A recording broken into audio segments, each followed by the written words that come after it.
morning, everybody. This is Frances Castaneda-Dice, President of the Houston Easton Chamber of Commerce, and welcome to our Feel Good Friday. We're very honored to have the owners of White Rhino. It's a wonderful bar that's coming to the East End off of Milby Street in Harrisburg. And welcome, Bobby De La Rosa and Rodrigo Salinas. How are y'all today? Morning. Doing great. Thank you. So good to have you.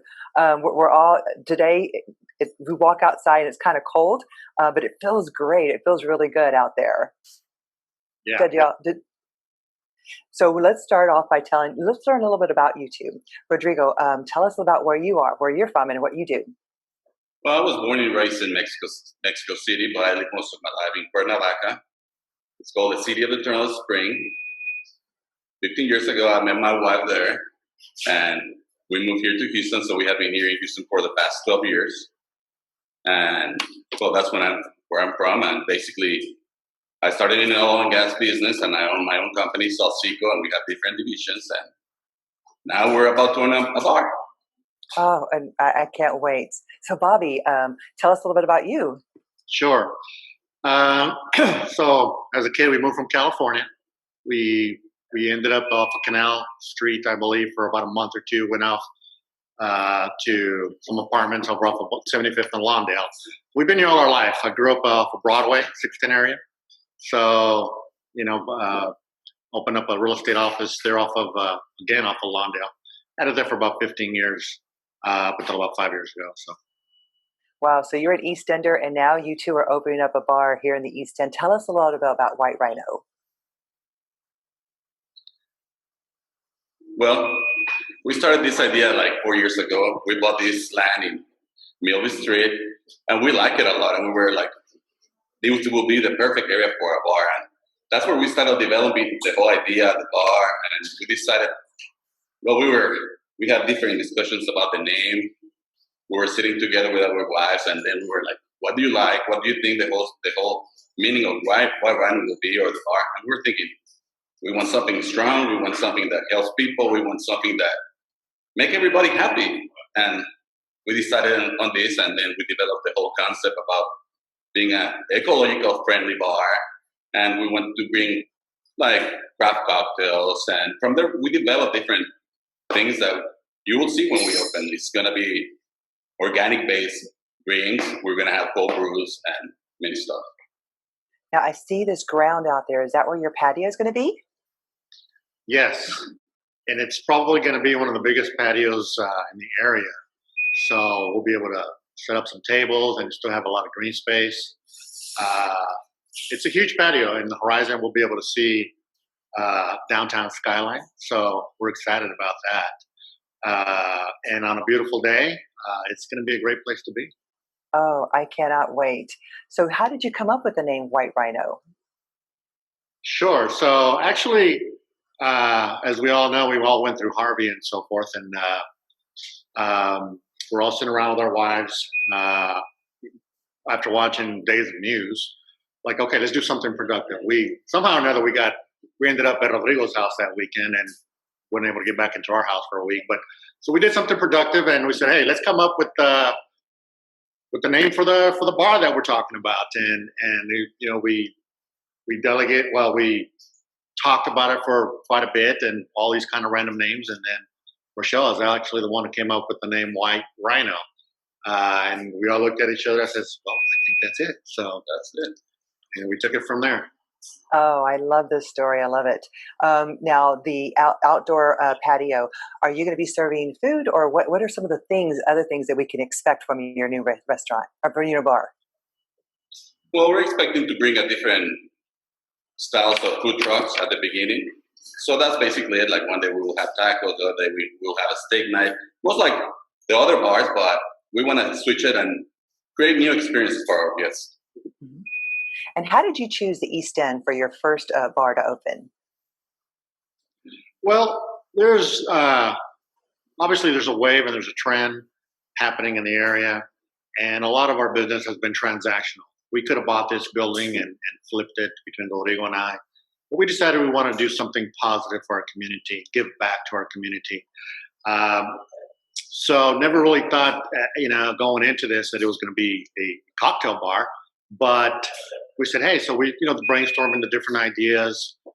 We both, went to school and we learned a lot of things from accounting and marketing and so on and so forth. And we said, you know what, let's use those talents. Rodrigo's an extremely talented individual and he's a go-getter. And I'm a little more conservative, so we kind of balance each other out. And this is where we are today. But yeah, we chose East End because it's a wave that is growing. And I lease a lot of properties and sell some properties, and I noticed that a lot of people are coming in from Midtown. They're coming in from the Heights. They're coming nonstop from Austin, Texas, and they're landing here in the East End. And so we just wanted to ride that wave for now. We really believe it's going to be a very long-term thing, though. I can't wait. I'm actually walking distance from your bar, and my husband and I look forward to being regulars there.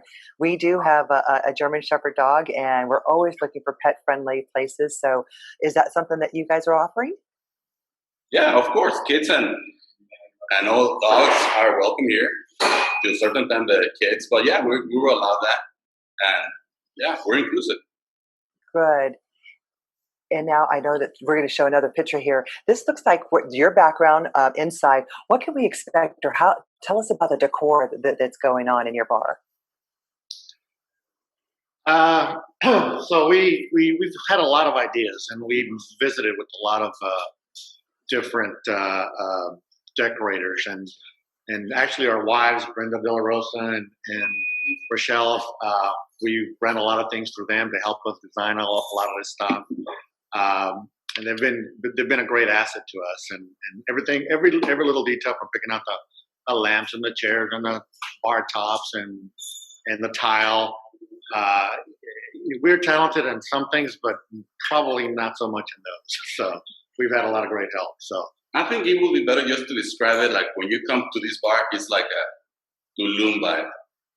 Because we're going to have a lot of plants. Everything is going to be like, we're going to have plants falling down from the ceiling. We're going to have benches with plants right next to them, all like real plants and stuff like that. So we want to give you that vibe, and then you see the big patio and you feel like you're somewhere else. That's what we try to offer our clients. Mm-hmm. And so for those who are watching and don't know, they are right near the former coffee plant off of Harrisburg, and between Harrisburg and Canal, right there on Milby Street. And there's a lot of things happening on that street. You will have plenty of parking, I hear. Can you tell us where people can park? Yeah, so we acquired a property across the street here on Milby, right next to this other bar right next door. So that the city actually said, hey, as opposed to some other areas in the area in Houston where they didn't have to have parking, this area here does. And so it ended up being an obstacle that's going to be a win-win for the community. People can come, they can safely park. We're going to be able to watch it from here, so forth. People working the door and so forth. But we're probably going to have a few spots up here up close for handicap, as obviously as the city needs us to have. It'll be surrounded by vegetation again that the city has asked us to have. So it's going to be a win-win because we're going to beautify the area, and it's not exactly cheap, but it's something that is going to when you drive by, you look over, you'll see that we've done a great job, and that's what we're pushing for. Great. You two look like you've been friends for life, and brothers from other mothers. One of the questions that someone asked is, partnerships can be kind of tricky in business. What is the tip you can give business owners looking to start a business with a partner? Well, it's communication at the end, and it's a common effort, right? So you have to understand the weaknesses and strengths from your partner, and from there look for the positive stuff in all the deals. It's not easy, but it has been a good challenge. And at the end, once we open, I think all the artwork that we have done in this place will make us happy, and like we are happy right now, but even better. I love it. I love it. And, we're on Facebook Live, and there's a couple of folks that made really sweet comments. Like Death Collins said, the De La Rosas are amazing. Congratulations, you guys. Can't wait to come have a drink. And then Kim Vargas says, can't wait. And then Stella Fernandez said, sweet, got to try this out. All of us want to go out and try it. So when do you think you're going to open? Well, we're we're passing the final occupancy permits here in coming weeks, and of course, there's always little details that need to be overcome. But hopefully, we don't have an estimated exact time. It'll be up to the city, but we're pushing hard. We've got all the right people working on it, and so we're hoping that I don't know, sometime before the end of the year would be really nice. So, if not sooner. Yeah, and we'll start like sending social media posts and stuff like that, so everybody's aware of what's happening with us. Great. And so, next to every great man is a great woman, and I know that you give credit to your both wives, and I've met them. They're beautiful. Is there any way we can have them just show themselves in the camera and just say hello and see who your inspirations are? There they are. Hi, Rochelle. Hi, Brenda. Hi there. So, ladies, how does it feel to be opening up a bar? It's like a family-owned business, two families opening something up together. How does it feel? Brenda, we'll start with you. Well, for me, I think first it's personal, just because I am from the East End, and I actually went to kindergarten just down the street. I learned how to dance to Mexican music right next door. So these were the streets that I lived on. I commuted through every day. My family still lives here, a lot of my family. So this is very meaningful in the soul, because we feel like we're contributing to the economy. We've always been very active politically too, and just making sure that the community has all the right advocacy and all the right support. So having this bar is going to give us just another way to support the community and be able to have a stronger voice, and maybe our voice will go, longer and farther. So I'm excited. Yeah, and for the business too, and I'm excited for Bobby and Rodrigo in that they're great businessmen. So this has been an exciting project for them. They've been really thrilled that this is something that they conceived, created, and built. So it's really awesome to see them go through this. Oh, I love it. And Rochelle, you do the public relations and marketing, and you're fantastic at it. One of the questions here I wanted to ask you is, how have you managed your marketing during COVID environment? Oh, that's a great question. It's being sensitive to the times, of course, and being a social media user myself, I also keep in mind what the consumer wants to hear about and what they want to see, and what I wanted to take our time with launching everything, because of course we could have been talking about White Rhino for a long time, because we've been working on this project for a while, but I knew our message needed to be kept between us and friends for a bit, because people didn't want to see something that they were envious of and not able to be a part of at this point. And now that we're getting closer, we can build that excitement and show people what's to come and really get them excited about coming and not in too long of a wait. So it's been fun to, be creative and show a little bit of behind the scenes of what's happening. And there's definitely a lot more ramping up to do, and news and stories to be held soon. Oh, great. I cannot wait. And here's a question for anyone who wants to answer it. What is something you've learned about yourself during this process? I mean, it's a lot, especially during this COVID environment. Rodrigo or Bobby? I'll go first. So patience, patience, which is sometimes it's not one of my best characteristics, but because you're working with all kinds of people, architects, engineers, city employees, contractors, and so on and so forth. And I'll be there on Monday, and it's Thursday, and nobody showed up, and just having the patience. Things move slow, but we have learned a tremendous amount during this time. Sometimes learning what not to do is just as important as learning what to do. And I think we have both. We've talked it over. It's taken us a while, but we'll do this again. We'll be able to do it really quick this time. So next time. Yeah. Anything to add, Rodrigo? Anything that you learned about yourself during this process? No, I agree with it. It's basically, at the beginning it was tough times at the beginning, in the middle of this year. Like, people were not showing up and stuff like that. And you don't want to get people sick, or you don't know what's going to happen with this. So we also were responsible about it, trying to think what we were doing twice and stuff like that. So yeah, it's patience and get ready to work again. Yes. All hands as two families, as you said earlier, all four of us have been working on this project together, and our kids, even they talk about it. I almost want to write a book report on it. I'm like, well, hold on, Aw. don't take that to your teacher just yet. How to serve a cocktail. I love it. I love it. Someone made a go ahead. Go ahead. So one of the parts that, as the PR person, I've noticed they haven't been focusing on is that the eco-friendly part of White Rhino. And so for me personally, I've learned just in researching on what they're going to be implementing here is, ways to be more eco-friendly at home as well. So using more sustainable products, recycling more products, and taking care of those things. And I think, having to research and learn about what we're going to be doing here, you want to practice what you preach. So that's been a really fun kind of a new growth aspect, in all of our lives to be able to have these sustainable products here in White Rhino as well. Yeah, so adding to that. When you asked us about White Rhino and the whole stuff and the eco-friendly, let me tell you about something different that we did with this bar. We painted with an Italian paint that is called Airlight, that it kills the bacteria inside the building 99.9%. It's like, you can compare it with this. Like, it cleans the air from outside. It creates a photocatalytic process that it kills the bacteria in the air also. So when you think about the paint that we did outside, think about the same process that a tree does to clean the air. IKEA uses it. All the companies have used it worldwide. We're also bringing bottle crushers that after you drink your beer, you can dump it in this bottle crusher and it will bring it back to sand. And we can reuse the sand on our patio. We can reuse other stuff.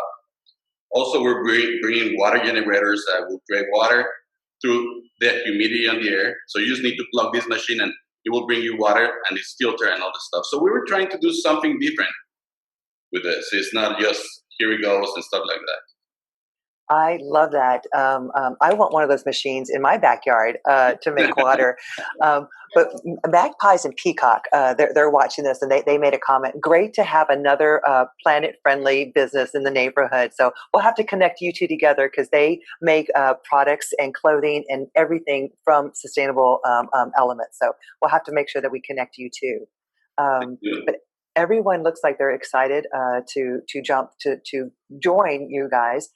Restaurant and bar, but I know it's going to be a while to do it. But in final words, is there anything that you, and we're going to go through all of y'all, any words of encouragement that you can say about your business, about starting a business during COVID, to other entrepreneurs that want to do something right now, for other people that are pivoting during what they want to do, following your passion, following your dream? We'll start with you, Rodrigo.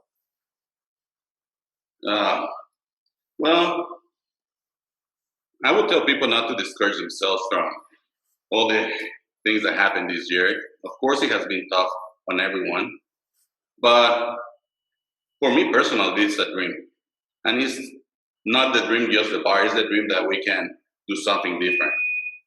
It's something that we can support the White Rhino foundations, etc. So it goes beyond that. So I think if you really love what you do and if you really try hard, I think you should always be following the path in order to be successful. I agree. I can't agree anymore. Rochelle, any closing remarks? I would just say we're really looking forward to welcoming everyone here to White Rhino and experience it. A lot of companies are still going to be working from home for an extended period of time. We've made sure we've got excellent Wi-Fi so that you can get outdoors and work from the patio and, have a coffee, have some cocktails once work time is over, and really be flexible. So we're just excited to welcome everyone here. Oh, thank you. Bobby, any closing remarks? Oh, so in the words of my good friend John Hernandez, who's always telling me, get out of your comfort zone. I never thought this would be my comfort zone, but here we are, and we're very excited about that. I've been doing real estate all my life for over 30 years. And this is something totally different. And with the support of my wife, in starting a business, that's always important to have somebody who supports you. And she's been a tremendous support to me. And as longtime East Enders, we're excited to be here. So again, partnering up with a great partner like Rodrigo. Yes, we've known each other over a decade for sure. And we did a lot of research and development in the bar around the town, so we're good customers. Oh, good. We saw what everything happens, but no, yes, thank you for having us on your program today, and we greatly appreciate it. We're looking forward to seeing you here. I understand you can drive a golf cart around. You're close enough. I know. I'm going to decorate it with white rhinos on it, and I wore my Astros stuff too, so that too. Brenda, we saved the for you for last. Okay. So as I mentioned, being from the East End, growing up here, I actually started my professional career here too, and I was a second grade bilingual teacher. So there are a lot of, and I was here for several years, so there are a lot of kiddos or college kids, I guess now, young adults who I taught. So I think it's important for me as a business owner here in the East End just to be a role model. And I actually mentor young women at U of H downtown too. So to be able for them to have just somebody real life who has probably experienced a lot of the same struggles that we have had here in the East End, and then just to show them that through education, support, mentorship, that you can achieve anything that you want. And it's always okay to come back home to and do it here. Oh my God, that was so beautiful. This is why we did Feel Good Friday, is to show wonderful people like all of you and to help support small businesses. So we all will be at White Rhino. We'll follow you on Facebook and make sure that we know when the date is, and we'll post that on our page as well. Thank you guys for moving into the East End, and we'll see everybody again next Friday for another episode of our Feel Good Friday. Bye everybody. Thank y'all so much. Bye-bye.